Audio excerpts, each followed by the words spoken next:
Namo tassa bhagavato arahato sama sambuddhassa. Namo tassa bhagavato arahato sama sambuddhassa. Namo tassa bhagavato arahato sama sambuddhassa. Paticcasamuppada, dependent origination, the last and final talk of this topic.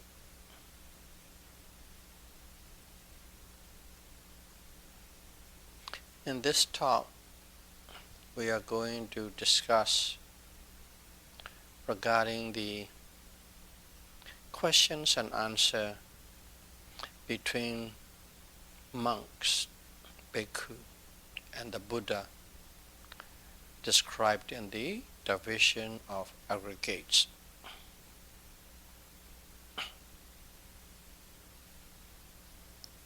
Khanda Vaga.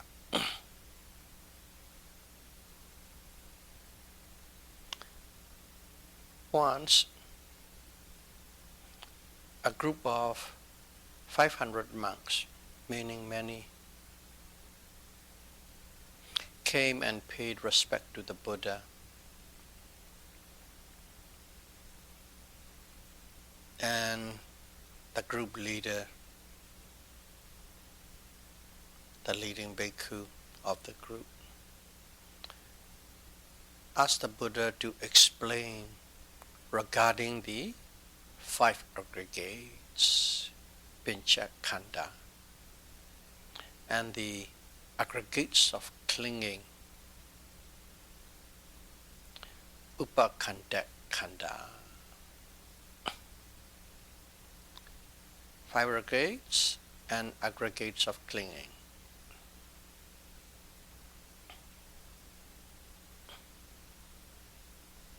I'm going to paraphrase here. We all are always worried or concerned that we might catch a cough, get ill or sick, fall into trouble and danger. We are always concerned and worried about it.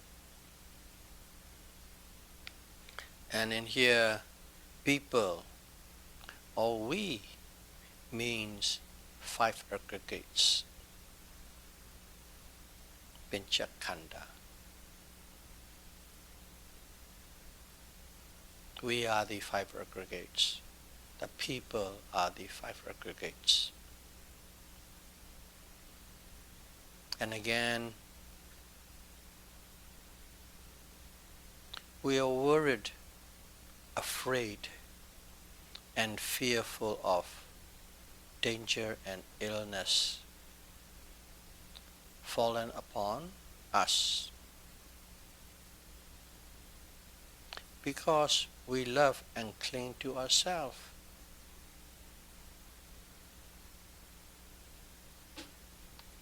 That clinging to ourselves is called aggregates of clinging.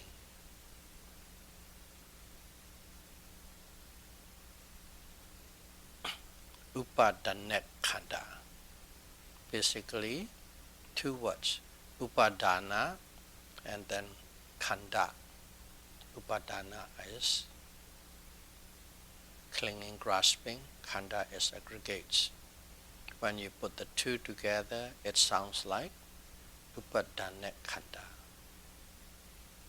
So that's how Buddha explained what is the 5 aggregates and what are the aggregates of clinging.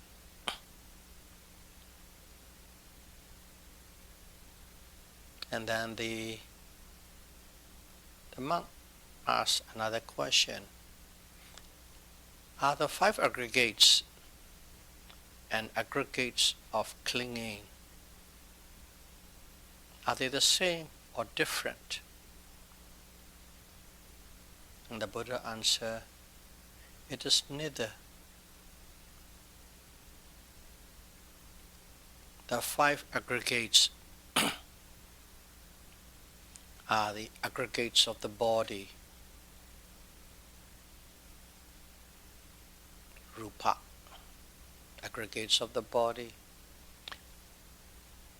rupa khanda, aggregates of the feeling, vedana khanda, aggregates of perception, sanya khanda, aggregates of mental formation, sankhara khanda, and aggregates of consciousness, vijnana khanda. The Buddha answered, these two are neither same or different. And aggregates of clingings are aggregates of body, feeling, perception, mental formation, and consciousness. And the aggregates of clinging is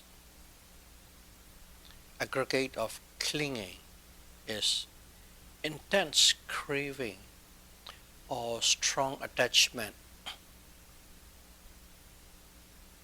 to the 5 aggregates. That's aggregates of clinging. Intense craving or strong attachment to the 5 aggregates. These two are neither the same nor are they different. That was the answer. And the monk asked another question.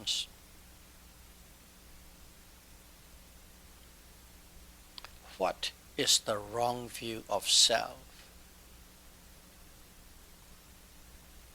Wrong view of self in Pali is called Sakkaya Ditthi. What is Sakkaya Ditthi?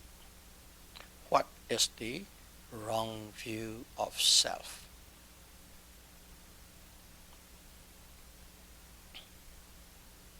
And the Buddha answered, it is a belief that the 5 aggregates are a person, an individual, you, me, or I. And that is wrong view of self. Wrong view of self is believe these 5 aggregates. Your body, your feeling, your perception, your mental formation, and consciousness are taken as a person, an individual, you or I. And that is called wrong view of self, Sakkaya Ditthi. And all other wrong views born out of that. There are altogether 62 wrong views. But the key one is this Sakkaya Ditthi. From that it flows to various angles and various point of views. And the monk asks again, what is abandonment of the wrong view of self? And the Buddha answered, knowing body as body, but not a self. Knowing feeling as feeling, but not a self. Knowing perception as perception, but not a self. Knowing mental formation, sankhara, as mental formation, but not a self. Knowing consciousness as consciousness, but not a self. Knowing each factors, knowing each factor as they really are, or knowing each factor as it is, but not self. The 5 aggregates are not me, not I, not mine. Knowing each aggregate is not self or non-self is the abandonment of the wrong view of self. That was the Buddha answer. There are 5 aggregates, and each conveys their own function.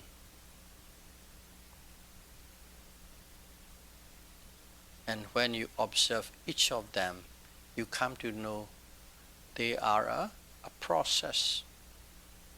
They are a segment of a phenomenon operating on their own and doing its own function.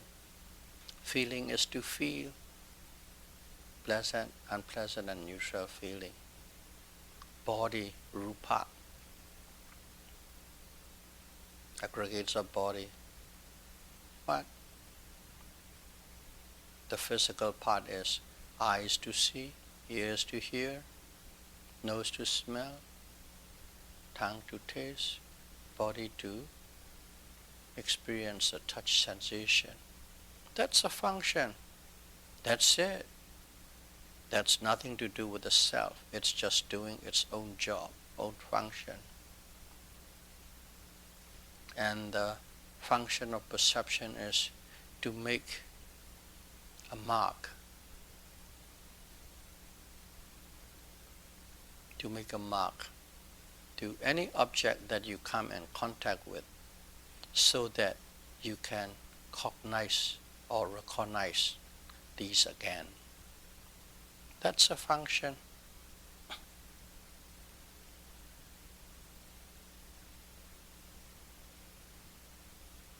Mental formation. Those are a series of qualities of the mind. They come into one after the other and formed to complete or to interface or to experience the object. A whole bunch of emotions and mental qualities. They are doing their job. And vijnana, consciousness, is simply the quality or ability to be aware. You must know each one as it is. They are separate. They are different. They are not self or a soul. So that was the Buddha answer. And we mentioned there's many monks. They always say 500. They always use the word 500. It doesn't mean that exactly 500 in the scripture. That means many, a whole group, large audience. And as in the group of 500, one of the monk was thinking, after hearing what Buddha mentioned about non-self, this non-self, not a self, non-self. One of the monk in the group thinking and become afraid that if these aggregates are non-self, he will be left alone and there's nothing to depend upon. If they are all non-self, you will be left alone, and there is nothing left to depend upon. Got scared. And then he carry on with the knowledge that he have. But in his knowledge he believed, maybe I could depend on karma. Okay. I can't depend on the 5 aggregates, but maybe I can depend on karma. Because it was said, karma follows beings, living beings, any kind of living. Living beings. Karma follow living beings from life to life to life. That was his understanding. So said, well, maybe I can depend on karma. It follows you like from one life to the other. What is happening is, it seems like a drowning man clutching the last straw he can reach. It's nothing to depend and scare and try to grab something within his reach. That monk accepted aggregates are impermanent and non-self. He didn't argue against it. But out of his fear, I think as karma follows one like a shadow, karma follows one like a shadow, that karma must be permanent and dependable. Karma must be dependable and permanent because it's always following one like a shadow. That was his thought process.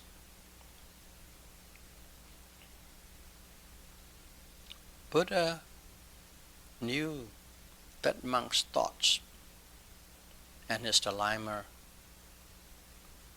with his psychical power.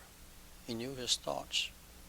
Even nowadays we hear some people can read thoughts or understand thoughts.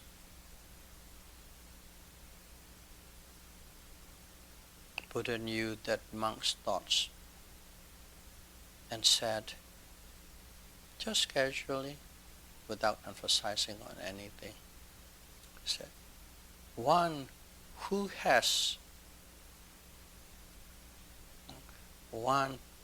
is governed by ignorance, avijja,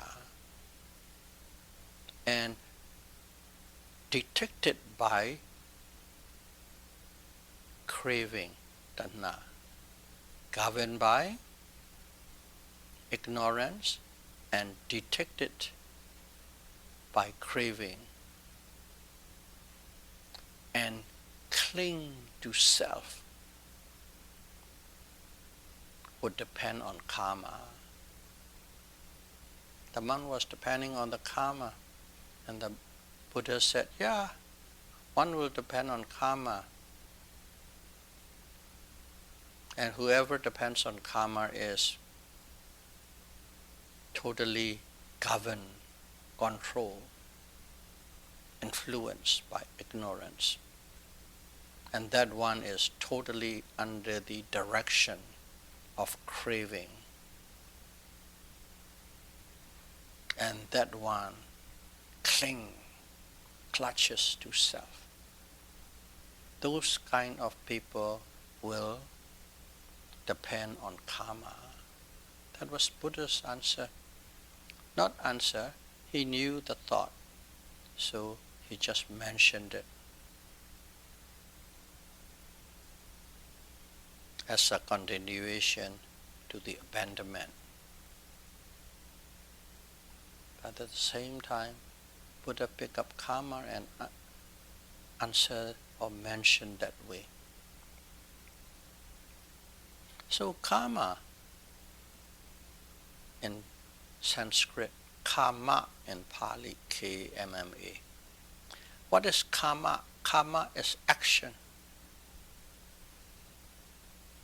All actions, whether it's the physical action, verbal action, or mental action, those actions are called karma. But of course, that is the very easy way to look, see, and hear, and do with. But actually, it is the volition or intensity of desire or wanting to do behind that action. That is karma. The volition, cetana, which is the intensity, the urges to do that mental thought, mental action or verbal action or physical action. That's karma in a precise way. But let's keep it actions. 3 kinds of actions: physical, verbal, and mental. That is karma. In our everyday life, we use the word karma. Quite often, we use the word karma loosely, without giving much thought. See, if something good happening to someone, something bad happening to someone, we say, oh, it's your karma. It's according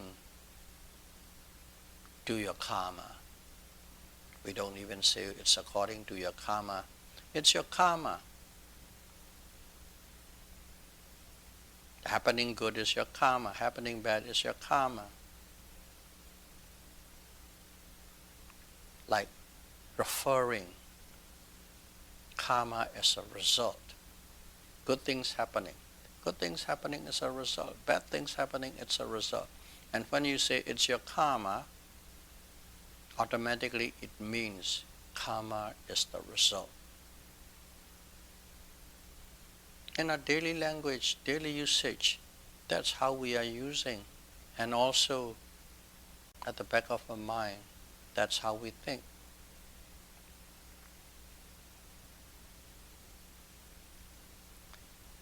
That way of understanding is the incorrect understanding of the meaning of karma.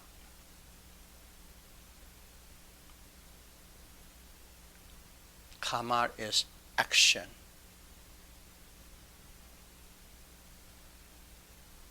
Karma is action.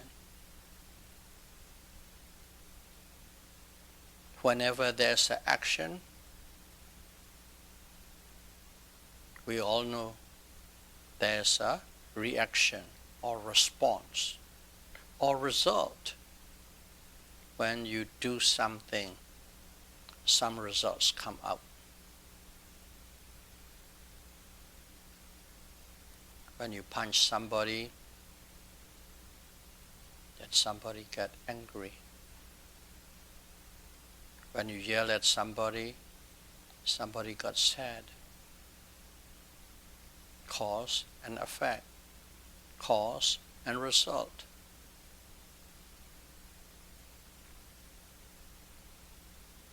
So karma is action, or it is the cause.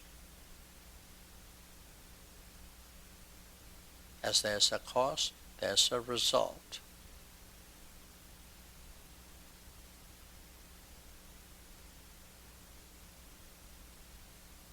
The result of karma, the effects due to karma arises. And that is called vipaka, resultant. The result or the effect of karma is called resultant, vipaka. Karma is the cause, Vipaka is the effect. Karma is the action. Vipaka is the resultant. So, when we say karma follow you like a shadow, in the books you will read that word. Karma follows you like a shadow. Karma is your father and mother. Karma is your inheritance.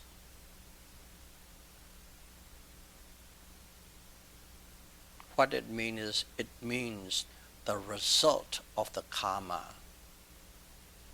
The effects of the karma follows you like a shadow. Not the karma following you.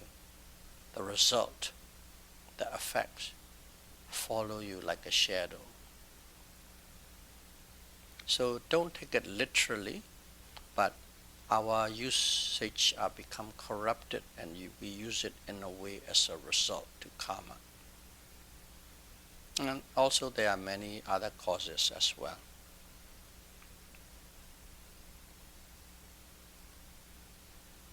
Okay? This kind of thinking, this line of thinking suggests karma follow you. Karma follow a living being from life to life to life. You are going from life to life, and that karma is following you from life to life to life, or the result of the karma. If you take that way, if you take that view literally, one has a wrong view of self, a wrong view of a being. Okay. Karma follows one's like a shadow from life to life. And if you take it as literally as it is mentioned, then you have a belief. That belief is the wrong view of self. If you take the karma that way, you are living with a wrong view of self. Wrong view of self based on karma. Okay. Wrong view of self can come from many different points. But this point, you have a wrong view of self based on karma. In Pali, it's called karma vada satara deity. Deity is a wrong view. Satara is being, living beings. Wrong view of a living beings. Karma vada is based on the belief of karma. Wrong view of being arising based on the principle of karma. You do good, good results happen. You do bad, bad results happen. It follows you like a shadow. That's a principle.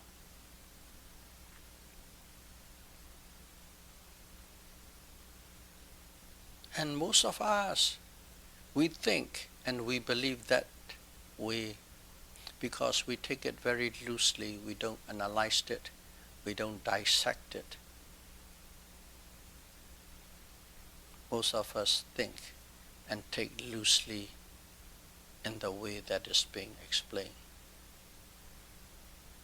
Wrong view of self based on karma. Karma vada satara deity.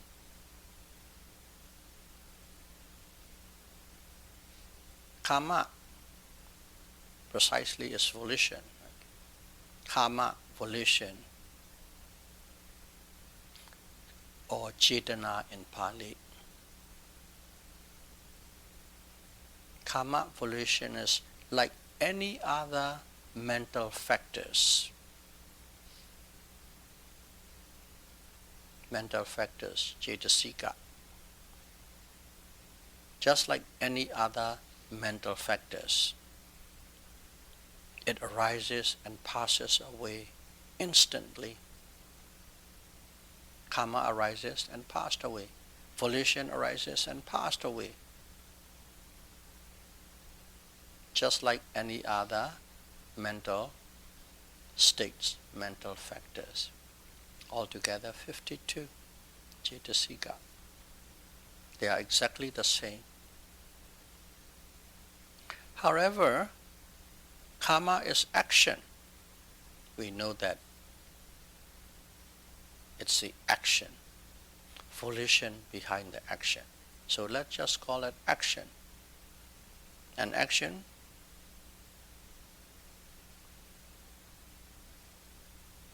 karma is action. Another way to look at this, karma is the cause. Doing something, causing something. So there must be an effect. If there's a cause, there's an effect.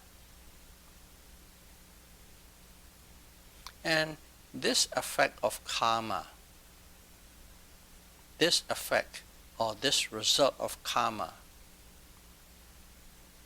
can arise immediately or a little later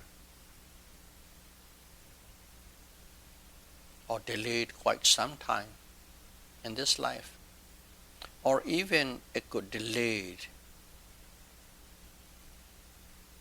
into the next lives.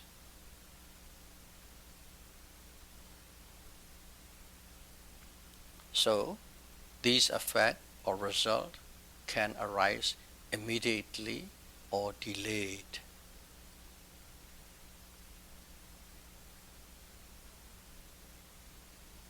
Delayed potentiality. It's a potential. Delayed potentiality to produce result in the future lives manifests only when right conditions are present. They don't just simply pops up the result.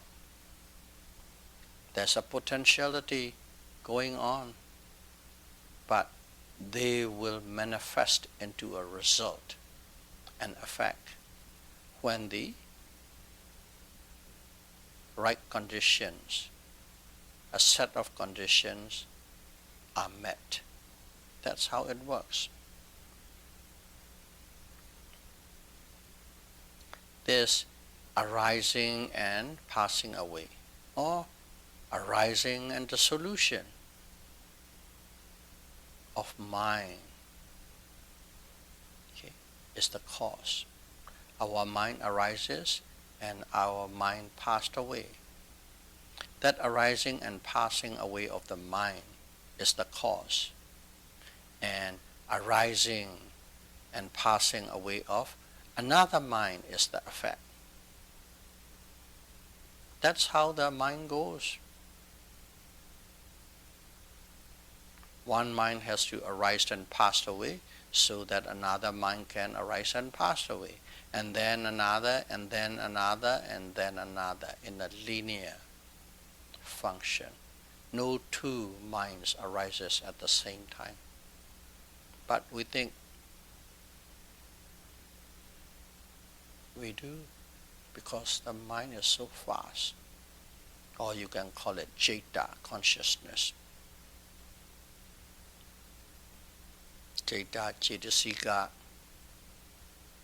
together, they're one and the same because all are spontaneously happening at the same time, together. So sometimes we talk separately, sometimes we talk as collectively.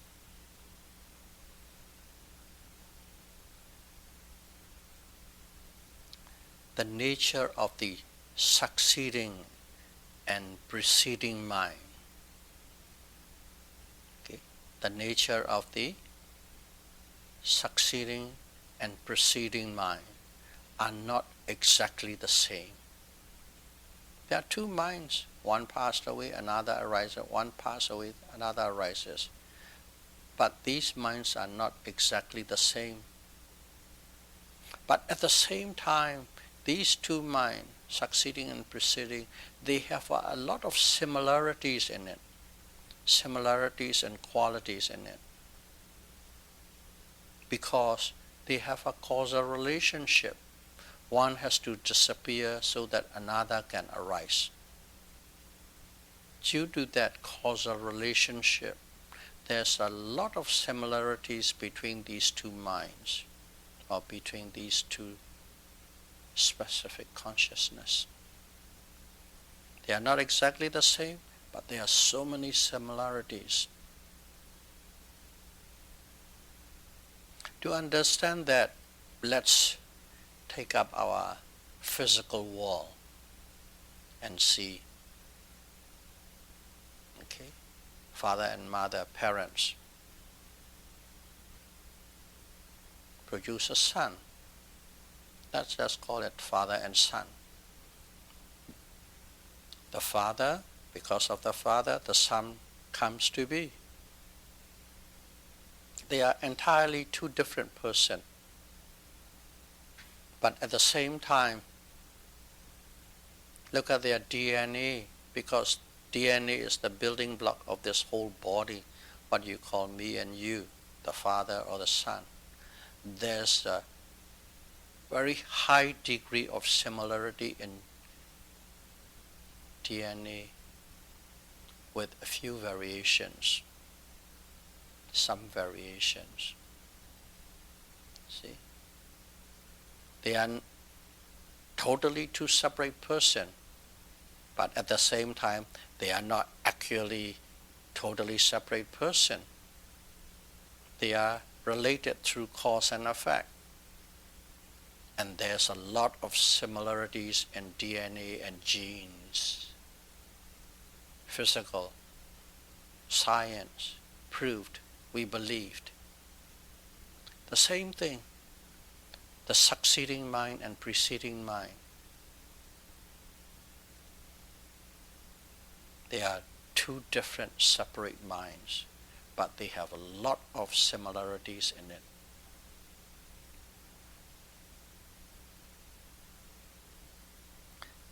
So just to go right to the point, otherwise we'll be long-winded and won't end this Dhamma talk. If one die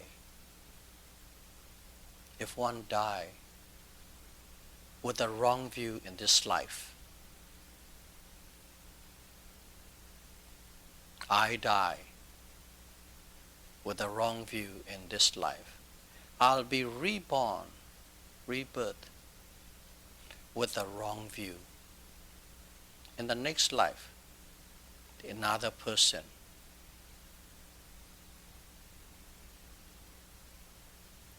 If one die with the wrong view, one will be reborn with the wrong view, because there's a causal relationship.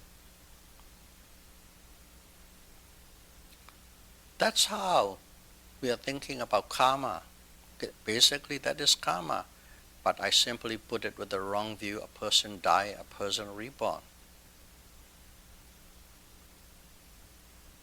So, result of karma follows you like a shadow from life to life.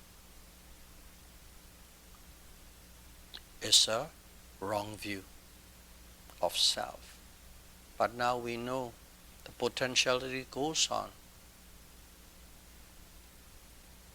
One consciousness, another consciousness, one mind and another mind, one person and the person in the next life.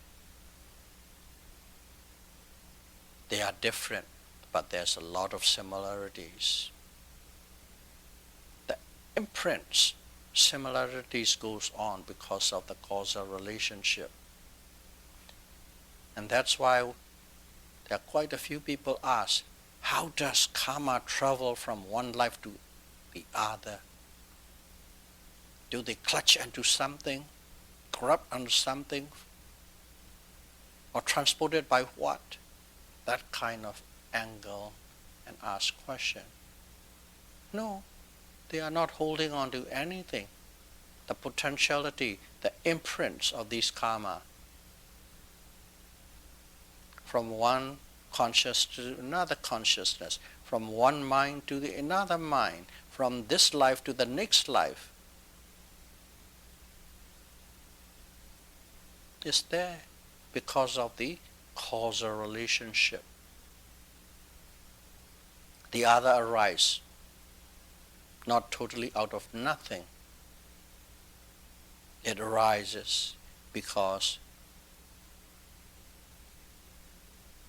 the former mind passes away. There's a connection. So this karma, what we say, following you from life to life, is a wrong view of self. It is simply a mental process, mental phenomenon, or you can call it the principle of mind. It is arising of the delayed result, connected through causal relationship in a stream of consciousness. That stream of consciousness goes through with the causal relationship. And that's it. It is the delayed result of a cause in the past time. So, when one do good things, good results follow.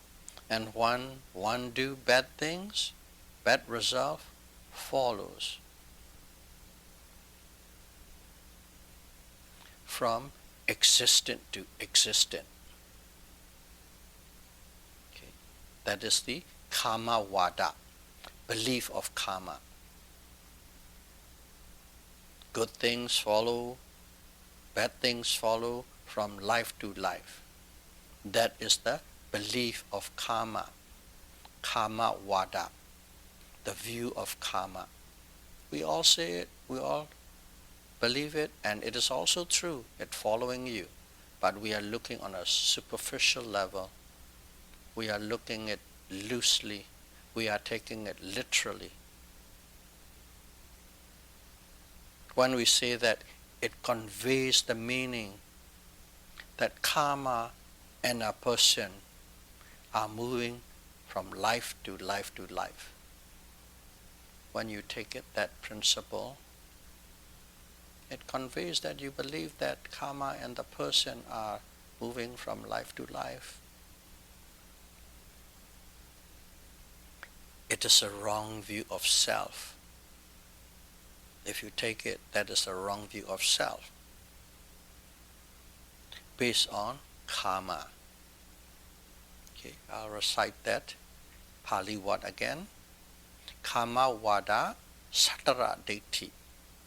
Wrong view of self based on karma. And this kind of view exists in this world, with or without Buddha. Throughout time it exists, that view. Before arising of Buddha exists. During arising of Buddha and after the arising of Buddha still exists. Some people believe that way, period. There's nothing you can do about it. This kind of karma vada, karma belief, karma following one from life to life to life, existent to existent, is there, whether there is a Buddha arising or Buddha non-arising.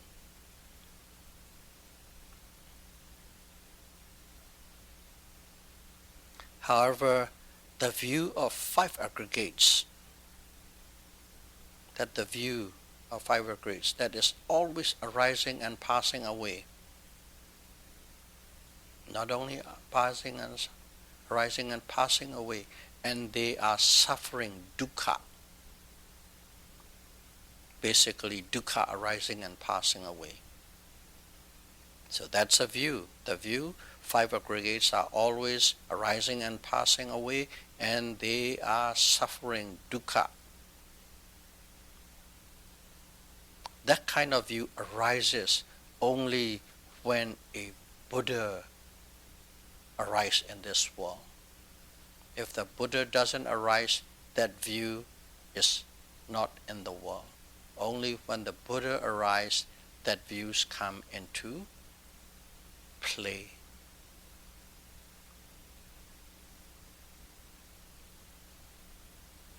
So keep that view. That is the Buddhist view. With that correct view in mind,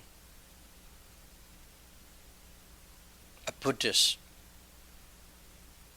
must dedicate all the wholesome deeds that you do, wholesome thoughts, wholesome speech, wholesome deed that one does, that a Buddhist does. You must dedicate it for the extinction of suffering, for the extinction of suffering, to avoid the wrong view of self. If you say, because of this wholesome deed, may I become a Deva, angel, may I be reborn as a billionaire, may I be reborn as with an IQ of 200, then you are dedicating it with the wrong view. But if you are dedicating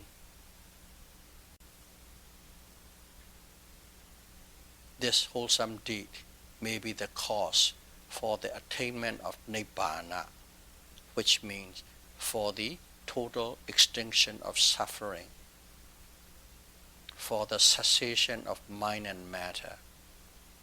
If you dedicate like that, you avoid the wrong view of self. Only if one has this right view can attain Nibbana. Only one with this right view can eliminate all form of physical and mental suffering entirely. May all of you be able to practice mindfulness insight meditation,